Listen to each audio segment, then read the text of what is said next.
Last Thursday po, ang tinalakay natin ay patungkol sa paghihiwalay ng mag-asawa o yung sa pagkakaroon ng conflicts or sa pagkakaroon ng mga hindi pagkakasundo, yung ilan po ay nauuwi sa paghihiwalay.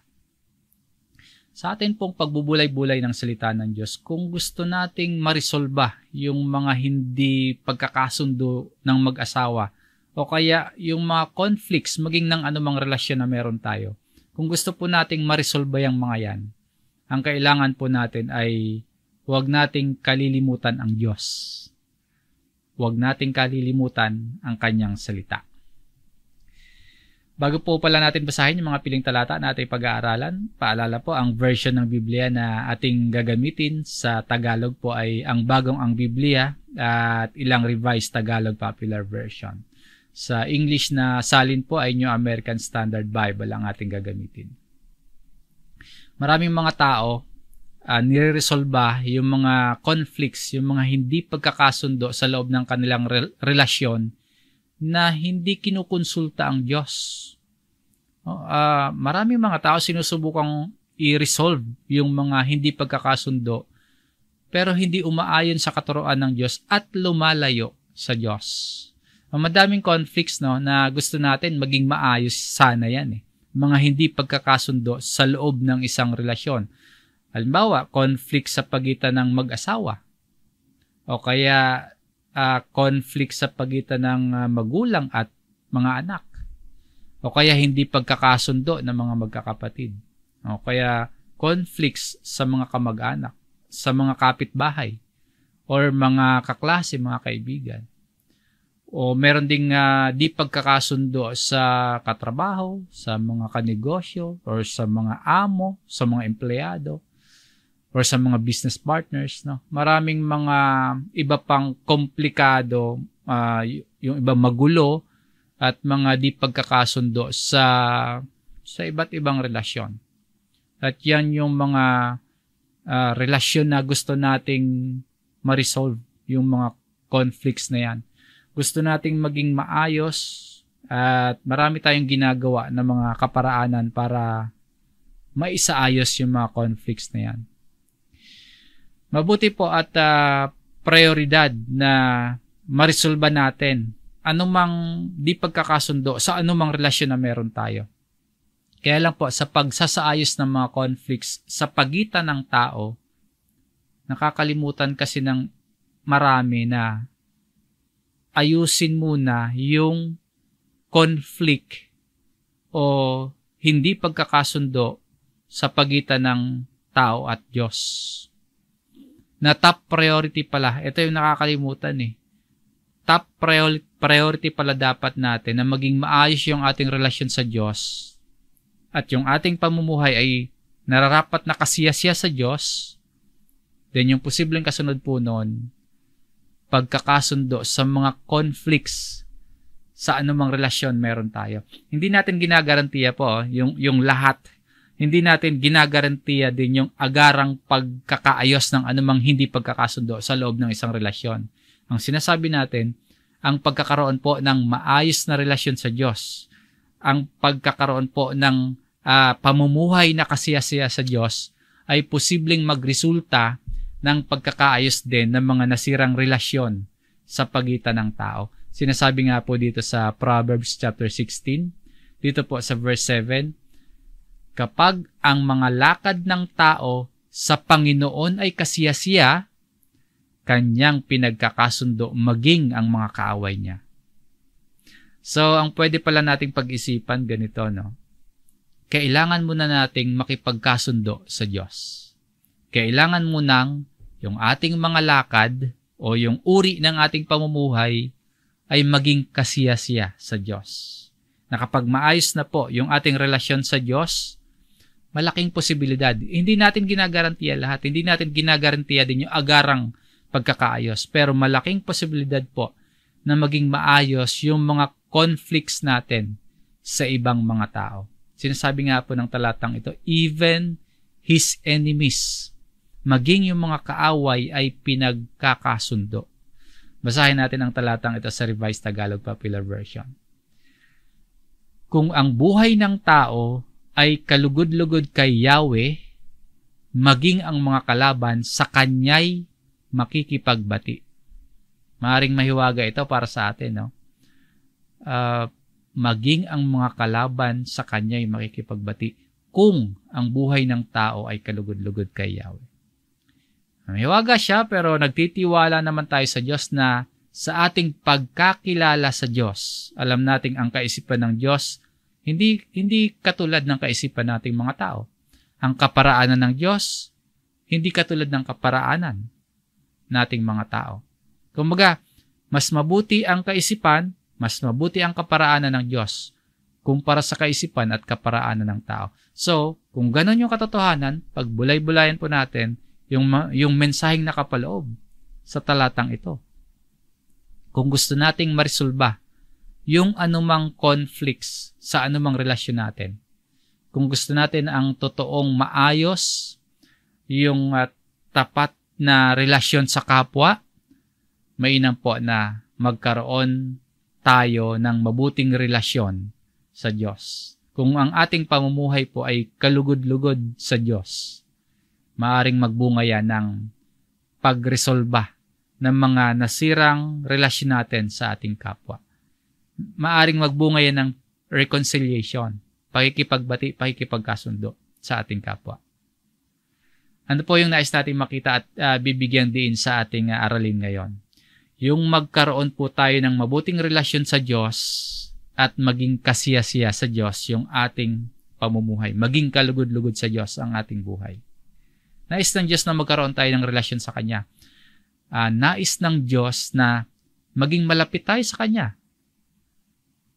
Na itinuturing tayo o pinagkalooban tayo ng karapatan na maging anak ng Diyos. Yun yung kalooban ng ating Diyos. At nais po ng Diyos na lumapit tayo sa Kanya. Sa ating main text po na pag-aaralan dito po sa Santiago chapter 4 verse 8, basahin po natin. Lumapit kayo sa Diyos at Siya'y lalapit sa inyo. Maglinis kayo ng inyong mga kamay, mga makasalanan, at pabanalin ninyo ang inyong mga puso, kayong mga may dalawang pag-iisip. Ito pong sulat ni Santiago ay isinulat niya para sa mga kapatid sa pananampalataya na nakakaranas ng iba't ibang pagsubok, nakakaranas ng mga hirap ng buhay, kaya yung ilan po ay natutokso at natatangay ng masamang nasa. Mga nakakilala na sa Panginoon yung sinulatan nito, pero bumabalik sa mga makamundong gawain. Ito yung mga mananampalataya na nagsasabing mahal nila ang Diyos, pero minamahal din nila ang masamang sanlibutan. Kumbaga, wala silang loyalty. Kaya sinasabi sa kanila ni Santiago, kailangan nilang maging tapat. Ang kanilang sinasabing pananampalataya dapat nakikita ng tapat na pagsasabuhay. Sinasabi po dito ni Santiago, lumapit tayo sa Diyos at Siya'y lalapit sa atin. Ang Diyos ay lalapit sa atin sa ating paglapit sa Kanya. Pinapakita dito na nais ng Diyos na magkaroon tayo ng mabuti, nais ng Diyos na magkaroon tayo ng malapit na relasyon sa Kanya. And ito pong command dito ni James, hindi ibig sabihin na naghihintay sa atin ang Diyos. Naghihintay ang Diyos na maunang kumilos ang mga tao palapit sa Kanya. Hindi po ibig sabihin dito na tayo muna yung gagawa ng unang hakbang palapit sa Diyos para lapitan natin siya and para lumapit din siya sa atin. Hindi po ganon. Tandaan po natin na ang ating Diyos ang naunang humakbang palapit sa atin. Sa pagkasugo po ng Amang Diyos sa ating Panginoong Hesus, yun yung unang hakbang. Ang Diyos ang unang lumapit sa tao, sa atin. Nagkaroon tayo ng pagkakataon na makalapit sa Diyos. Nagkaroon tayo ng pagkakataon na mabigyan ng karapatan na maging mga anak ng Diyos. Lahat po ng yan sa pamamagitan ni Jesus. Kung tinanggap natin si Jesus bilang ating Panginoon at tagapagligtas. So, ang Diyos po, ang unang humakbang papalapit sa atin. Kaya lang, kahit mga believers na po, tulad ng sinulatan dito ni Santiago, kahit mga mananampalataya na, may tendency pa rin po na lumayo tayo sa Diyos.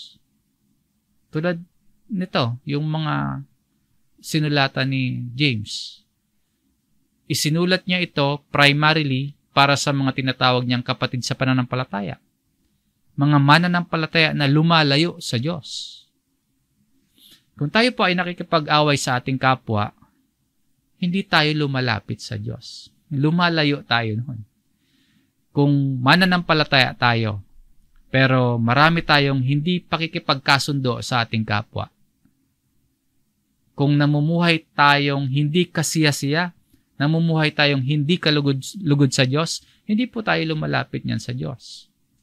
Hindi tayo makakalapit sa Diyos kung puno ng galit, kung puno ng sama ng loob ang ating puso. Believers nga tayo, pero hindi tayo lumalapit sa Diyos kung hindi naman natin inaayos yung mga sirang relasyon na meron tayo sa ating kapwa.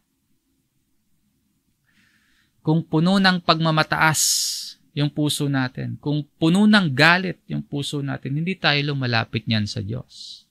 Ang utos dito sa talatang ito, draw near to God. Lumapit tayo sa Diyos at siya ay lalapit sa atin. May panawagan ang Diyos sa atin. Nananawagan, nangungusap ang Diyos sa atin sa pamamagitan ng kanyang salita na mababasa natin dito sa Biblia. Panawagan na lumapit tayo sa Kanya. At siya, ang ating Diyos na ating Ama, handa rin siyang lumapit sa atin. Ang disenyo ng Diyos sa ating relasyon sa Kanya, two-way relationship, hindi one-sided. Hindi pwedeng ang Diyos lang yung lalapit sa atin tapos tayo hindi lalapit sa Kanya. Hindi rin pwedeng gusto nating lumapit sa atin ang Diyos pero tayo nga mismo hindi lumalapit sa Kanya. Katulad din yan ng gusto nating minamahal tayo ng Diyos. Pero hindi naman natin minamahal ang Diyos sa pamamagitan ng pagsunod sa Kanyang kalooban, sa Kanyang katuruan. So two-way relationship po. Lumapit ang Diyos sa atin, tayo din ay lalapit sa Kanya. Nang sa gayon, magiging malapit, magiging intimate yung ating relasyon sa Kanya. Ang minahal tayo ng Diyos, mahalin natin siya. At lalong mapapalapit tayo sa Kanya. Sabi nga po, lumapit kayo sa Diyos. Ang isa pang katuruan na maganda makita natin dito, sa kabutihan sa atin ng Diyos, binigyan niya tayo ng kalayaang magdesisyon. Sa kabutihan sa atin ng Diyos, binigyan niya tayo ng kalayaang pumili. Nilikha ng Diyos tayong mga tao na may kakayahan at may kalayaang pumili. Pansinin po ninyo, may kakayahan tayong piliin at hindi piliin ang Diyos. May kakayahan tayong sundin o kaya suwayin ang Diyos.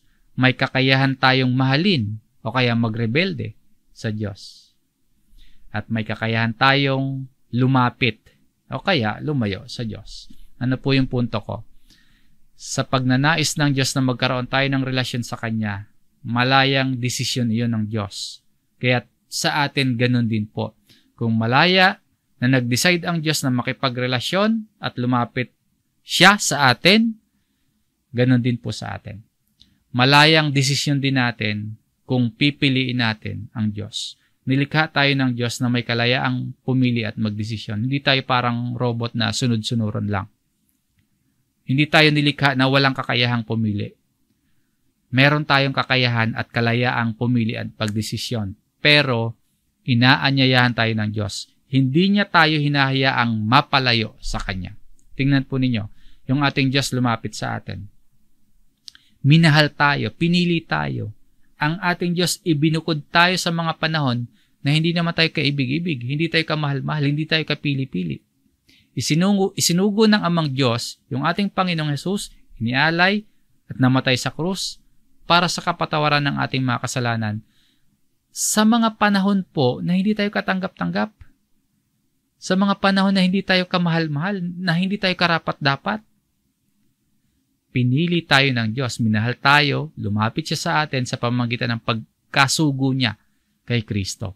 Ngayon, kung nakikita natin kung gaano kalinaw at nakikita natin kung gaano kalaki yung pag-ibig at pagkapili sa atin ng ating Diyos na lumapit siya sa atin Ngayon naman po yung panahon para piliin natin siya. Sa kalayaan at kakayahan nating magdesisyon, mahalin natin siya, lapitan natin siya.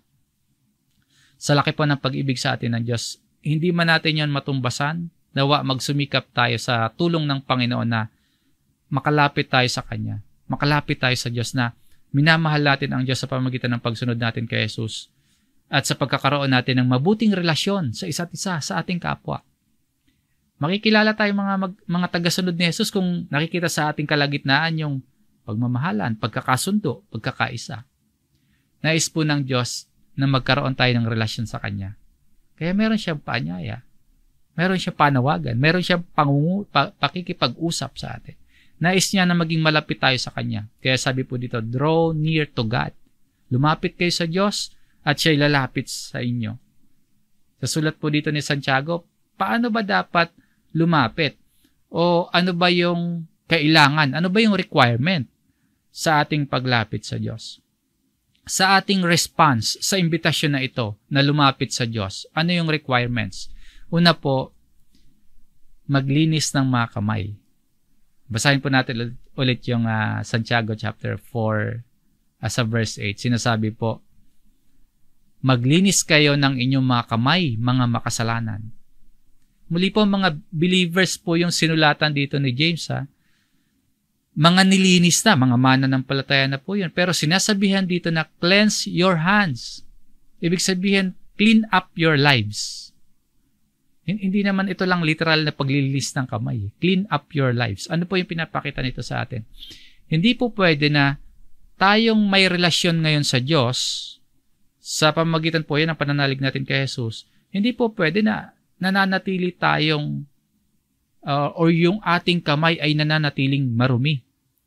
Ibig sabihin po, may relasyon nga tayo sa Diyos, pero yung gawa ng ating kamay, puro kasalanan. Yung gawa, yung pamumuhay natin, puro pang-abuso ng ating kapwa, pananakit, pakikipagkagalit sa ating kapwa. Hindi pwedeng ganon kung meron tayong relasyon ngayon sa Diyos. Paano ba tayo nagiging makasalanan? Sabi dito, maglinis kayo ng inyong mga kamay, mga makasalanan. Paano ba tayo nagiging mga makasalanan, ang tao? Ano yung ugat? Paano tayo nagiging marumi? Na sa halip na papalapit tayo sa Diyos, nagiging papalayo tayo. Na sa halip na minamahal at sinusunod natin ang Diyos, nagiging kaaway tayo ng Diyos at nagre-rebelde tayo sa Diyos. Kapag binasa po natin yung bahagi ng chapter na ito ng sulat ni Santiago, patungkol ito sa kanyang babala laban sa kamunduhan or laban sa makasanlibutang bagay. Tungkol po ito sa warning against worldliness. Sa pakikipagrelasyon natin sa Diyos, tayong mga makasalanan, ang kinakailangan po, pagiging malinis natin. Malinis sa makamundong mga bagay. Sabi po ni James sa verse 4, dito pa rin sa chapter 4, mga mangangalunya. Tinawag ni Santiago na mga adulterous people itong mga kapatid na sinulatan niya, no? Mga kapatid sa pananampalataya, tinatawag niyang mga mangangalunya. Kapag sinabi po nating mga mangangalunya, ito yung natalakay natin last time, yung dahilan ng paghihiwalay ng mag-asawa. Itong adultery na to, sinisira nito yung original design ng Diyos patungkol sa pag-aasawa. Ito yung may asawa ka na, tapos nakikipag-sexual relationship ka pa sa iba, pakikipagtalik sa hindi asawa, yun yung adultery. Dito po sa sulat ni Santiago, inihahatid niya yung magbabasa ng sulat na ito, hindi lang sa sexual immorality o yung physical na pagkakasala ng pangangalunya, kundi pinapakita dito yung klase ng pangangalunya na spiritual. Yung pangangalunya dito, ganito yung ibig sabihin ni Santiago Sa panahon po ng Old Testament, yung mga Israelites, meron na silang tunay, meron na silang totoong makapangyarihang Diyos. Pero, sumasamba pa din sila sa mga Diyos-Diyosan. Meron silang mga Diyos-Diyosan na katulad ni Baal. Yung mga Old Testament Israelites po, sa kabila ng katotohanan na meron na silang tunay na Diyos, bumabaling pa rin sila, sumasamba pa din sila sa Diyos-Diyosan. Yun yung spiritual adultery. Ngayon, paano dito sa panahon ni Santiago sa New Testament? Bakit tinawag pa din niya ng mga adulteresses? Itong mga kapatid niya sa pananampalataya, mga believers na sila. At malamang wala nang sumasamba diyan kay Baal, yung Diyos-Diyosan. Pero bakit mga ngalunya pa din? Ang sagot po, dahil hindi, itong mga sunalatan ni James, hindi po nagiging loyal, hindi po nagiging tapat sa Diyos. Nakikipagkaibigan pa din sila sa sanlibutan, sa kabila ng pagkakaroon nila ng relasyon sa Diyos. So, kung tayo po ay may relasyon na ngayon sa Diyos, hindi na pala dapat tayo nakikipagrelasyon sa sanlibutan. Ganito ang sinasabi dito ni Santiago. Hindi ba ninyo nalalaman na ang pakikipagkaibigan sa sanlibutan ay pakikipag-away sa Diyos? Pinagkasundo na nga po tayo ng Diyos sa pamamagitan ni Jesus. Inayos na niya yung ating relasyon sa Kanya. Ang Diyos ang unang lumapit sa atin sa pagkasugo niya sa Kanyang anak. Tapos tayo, hindi tayo nagiging tapat na nakikipagrelasyon pa din tayo sa sanlibutan. Nais ng Diyos na magkaroon tayo ng relasyon sa Kanya. Kaya niya isinugo ang Kanyang anak. Tapos tayo, hindi tayo nagiging tapat. Tayo nakikipagrelasyon pa rin sa sanlibutan. Pakikipag-away po yun sa Diyos. Ayon dito kay James. Yung mga Israelita noon, sumasamba kay Baal kasi inaakala nila makakatanggap sila ng saganang ani. Yung mga Old Testament Israelites, sumasamba sa Diyos-Diyosan, particular kay Baal, akala nila makakatanggap sila ng mga material benefits. Bumabaling sila sa Diyos-Diyosan sa pag-aakala na makakatanggap sila ng mga material na pagpapala. Sounds familiar pa rin ba? Maging sa panahon natin ngayon? Hindi lang ba ito nangyayari sa Old Testament Israelites? Kasi para minsan marami din sa atin para ding mga Israelita sa lumang tipan eh. Maaring wala nga tayong ribulto, maaring wala nga tayong sinasambang Diyos-Diyosan, pero ipinagpapalit naman natin ang ating Diyos at nagkakaroon tayo ng ibang priority sa pag-aakala na makakatanggap tayo ng material na kasaganahan. Na sa kabila ng sinasabi nating mahal natin ang ating Diyos at meron tayong mabuting relasyon sa Kanya, minamahal din natin yung sanlibutan. Nakikipagrelasyon din tayo sa sanlibutan. Kapag ganyan, sa halip na lumalapit tayo sa Diyos, nakikipag-away tayo sa Diyos, sabi dito ni Santiago. At sa pagpapatuloy niya, kaya't sino mang nagnanais na maging kaibigan ng sanlibutan ay nagiging kaaway ng Diyos. Pinakipagkasundo na nga Lumapit na nga una ang Diyos Inaanyayahan na tayong lumapit din. Pero kung hindi tayo nagiging tapat sa Diyos at nakikipagrelasyon pa tayo sa sanlibutan, tinawag ni Santiago na mga mangangalunya. Yung may relasyon na sa Diyos, pero nakikipagkaibigan din sa sanlibutan. Pwedeng wala nga tayong Baal na sinasamba ngayon, no? Pero kung minamahal natin yung mga makamundong bagay, kung minamahal natin yung kasaganahan na material, na top priority natin yung mga material things na nakikipagkaibigan tayo sa sanlibutan, ayon po dito, nagiging kaaway tayo ng Diyos. Kung nakikipag-away tayo sa Diyos, paano tayo magkakaroon ng malapit na relasyon sa Diyos? Itong mga taong sinulatan dito, sa kanilang pakikipag-away sa Diyos, gumagawa sila ng karumihan. Gumagawa sila ng kasamaan sa kanilang kapwa. Anong kasamaan? At gaano kasama yung kanilang pinagagawa sa verse 2? Kayo'y naghahangad at kayo'y wala. Kayo'y pumapatay at kayo'y nag-iimbot. At kayo'y hindi nagkakamit. Kayo'y nag-aaway at nagdidigmaan. Kayo'y wala sapagkat hindi kayo humingi. So gumagawa sila ng mga kasamaan. Yung kanilang mga kamay, marurumi. Gumagawa sila ng iba't ibang kasalanan para lang masatisfy yung kalayawan nila. Nakikipagkaibigan sila sa sanlibutan. Umaabot pa nga sa paggawa ng krimen, pumapatay. Polluted na masyado ng kasamaan yung kanilang puso. Remember, mga ano to mga believers ito, mga mananampalataya yung tinutukoy dito. Kung gusto nating mabuhay ng may malapit na relasyon sa Diyos, ibig sabihin nyo, nagre-response tayo sa paanyaya ng Diyos na lumapit sa Kanya. Kung gusto natin yon, hindi pwedeng mga mangangalunya tayo. Hindi pwedeng nakikipagkaibigan tayo sa sanlibutan. Na habang may relasyon tayo sa ating Diyos, meron naman tayong affair sa sanlibutan. Ang kinakailangan po sa ating paglapit sa Diyos, dapat malinis tayo. Sa ibang pagtuturo ng Biblia, dapat namuhay tayo ng may kabanalan.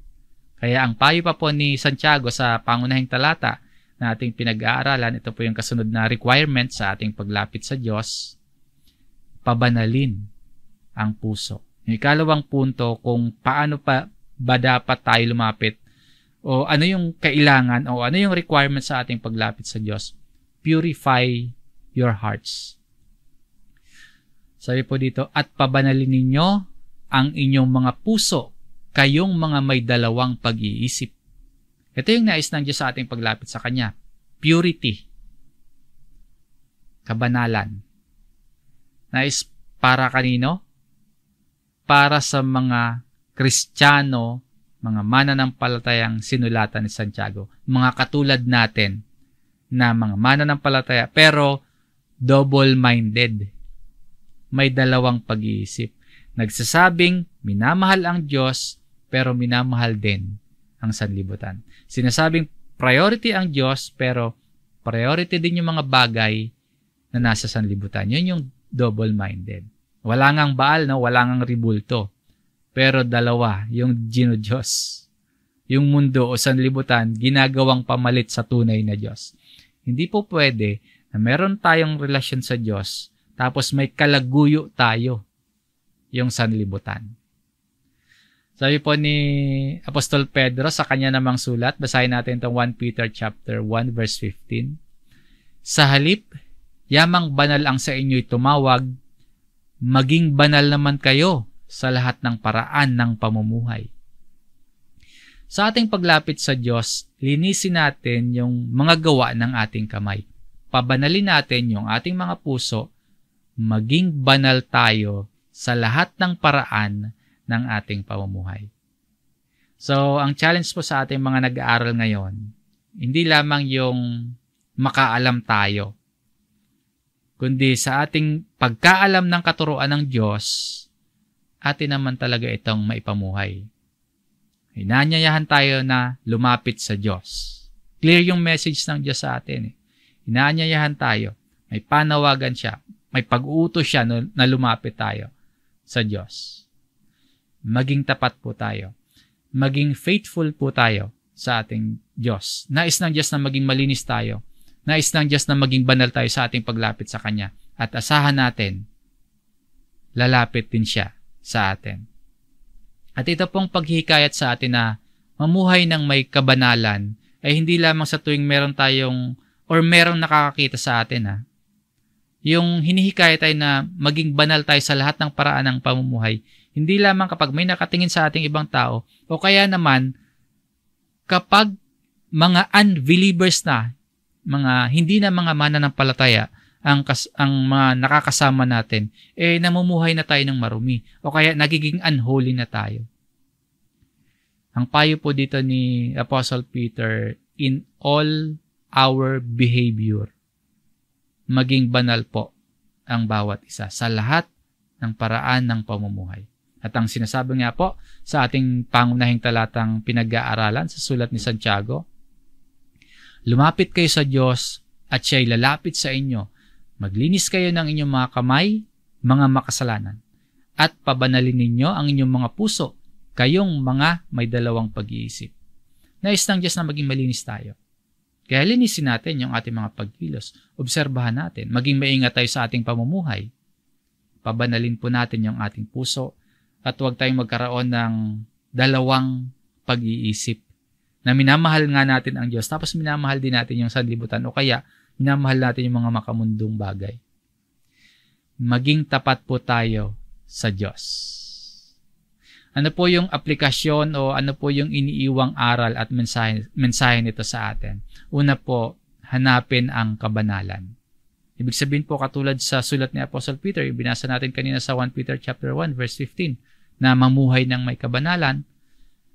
Ang sinasabi naman po sa sulat na o aklat ng Hebreo, sikapin ninyong makasundo ang lahat at magpakabanal sapagkat hindi ninyo makikita ang Panginoon kung hindi kayo mamumuhay ng ganito.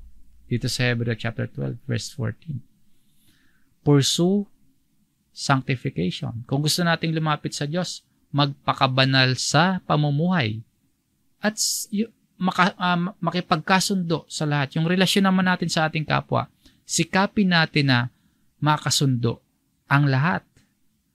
Lumapit tayo sa Diyos, yun yung nais niya.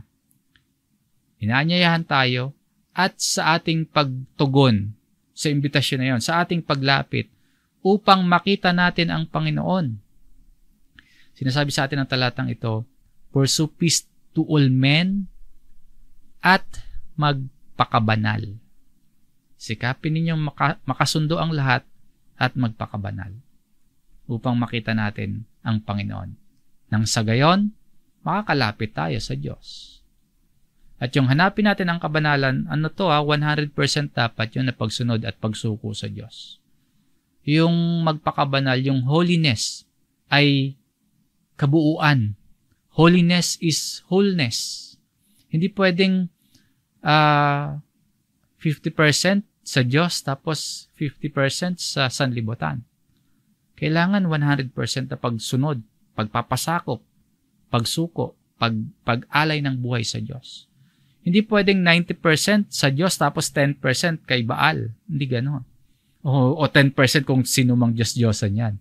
Hindi ganon yung kabanalan, yung magpakabanal, yung sanctification. 100% yon. Kapag ibinukod natin yung ating sarili sa sanlibutan, ibig sabihin yung kabuuan ng ating pagkatao, yun yung inilalapit natin sa ating Diyos. So, hanapin ang kabanalan. Ikalawa po, ingatan ang mabuting relasyon sa Diyos. Anumang relasyon, sa mag-asawa man, sa pagitan ng mga magulang at mga anak, or sa pagitan ng magkakapatid, anuman po na klase ng relasyon, kung pinapahalagahan natin yan, iingatan natin. Pahalagahan natin na mapanatiling mabuti, na iingatan natin na maging maalab, na manatiling matibay. Sa ating pag-iingat, hindi tayo dapat dadako sa pangangalunya. Hindi tayo dapat mahulog sa pagiging adulterous people. Hindi natin sisirain yung tiwala. Kundi po, sa ating pag-iingat, mananatili tayong tapat. Faithful sa ating relasyon. Anumang relasyon, lalong-lalo na sa ating relasyon sa Diyos. Huwag nating papasukin yung pangangalunya. Sa physical man yan, lalong-lalo na po yung spiritual adultery. Sabi nga po sa sulat ni Santiago, mga mangangalunya, hindi ba ninyo nalalaman na ang pakikipagkaibigan sa sanlibutan ay pakikipag-away sa Diyos? Kaya't sino mang nagnanais na maging kaibigan ng sanlibutan ay nagiging kaaway ng Diyos. Ingatan natin yung mabuti nating relasyon sa Diyos. Hindi natin pwedeng mahalin ang Diyos at kasabay na minamahal naman natin yung sanlibutan. Kapag minamahal natin yung mundo at higit na pinapahalagahan natin yung mga bagay sa mundo, kahit pa sabihin natin minamahal pa rin naman natin ang Diyos, nagiging mangangalunya tayo spiritually. Hindi natin sinasabing lahat ng bagay naman sa mundo ay masasama na agad. Hindi na natin bibigyang halaga yung mga bagay sa mundo. Ang nais po natin bigyang diin, maging tapat tayo sa Diyos. Ingatan natin yung mabuting relasyon natin sa Kanya at huwag nating ipagpalit yon sa mga pansamantalang mga bagay dito sa mundo.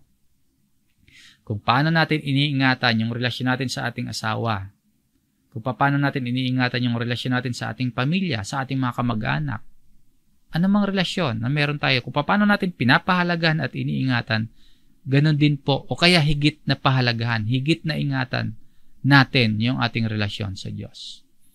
At kapag kasiyasiya po yung pamumuhay natin sa Panginoon, magiging maayos din po, hindi lang yung relasyon natin sa Diyos, kundi maging yung mga relasyon natin sa ating kapwa, posible na maging maayos din po.